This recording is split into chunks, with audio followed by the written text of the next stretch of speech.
இன்னும் திரைக்கு வராத சவாலே சமாளி படத்தின் பாடல்கள் இணையதளத்தில் வெளியிடப்பட்டுள்ளதாக தயாரிப்பாளர் சென்னை காவல்துறை ஆணையர் அலுவலகத்தில் புகார் தெரிவித்துள்ளார். நடிகரும் தயாரிப்பாளருமான அருண் பாண்டியனின் மகள் கவிதா பாண்டியன் தயாரிப்பில் உருவாகி வரும் திரைப்படம் சவாலே சமாளி. இயக்குனர் சத்யபாண்டியன் இயக்கத்தில் உருவாகி வரும் இந்த படத்தின் பாடல்கள் வெளியீட்டு விழா அடுத்த மாதம் நடைபெறவிருந்தது. இந்த நிலையில் படத்தில் இடம்பெற்றுள்ள 4 பாடல்களும் திருட்டுத்தனமாக இணையதளத்தில் வெளியிடப்பட்டுள்ளதாக படத்தின் தயாரிப்பாளரும் இயக்குனரும் சென்னை காவல் ஆணையர் அலுவலகத்தில் புகார் தெரிவித்துள்ளனர். சம்பந்தப்பட்டவர்கள் மீது நடவடிக்கை எடுக்க வேண்டும் என படத்தின் தயாரிப்பாளர் கவிதா பாண்டியன் வலியுறுத்தியுள்ளார். சண்டே மார்னிங் திடீர்னு நெட்டில் வி காட் இன்ஃபர்மேஷன் இந்த மாதிரி பாட்டெல்லாம் வெளியே வந்திருக்குன்னு. எங்களோட 5 பாட்டு வித் லிரிக்ஸ் ஆல் டீட்டெயில்ஸ் வெளியில் வந்திருக்கு.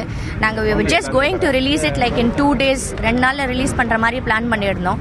இந்த படத்தோட டைரக்டர் சத்யசிவா, அசோக் செல்வன் தான் ஹீரோவாக நடிக்கிறாரு, பிந்து மாதவி ஹீரோயினாக நடிக்கிறாங்க. இது எங்களோட ஃபர்ஸ்ட் ப்ரொடக்ஷன். நான் அருண் பாண்டியன் டாட்டர், நான் தான் ஃபர்ஸ்ட் டைம் இதை ப்ரொடியூஸ் பண்ணுறேன். என் கூட ராஜராஜன் கோ ப்ரொடியூஸ் பண்ணுறாரு. ஸோ எங்களுக்கு ரொம்ப ஷாக்கிங்காக இருக்குது.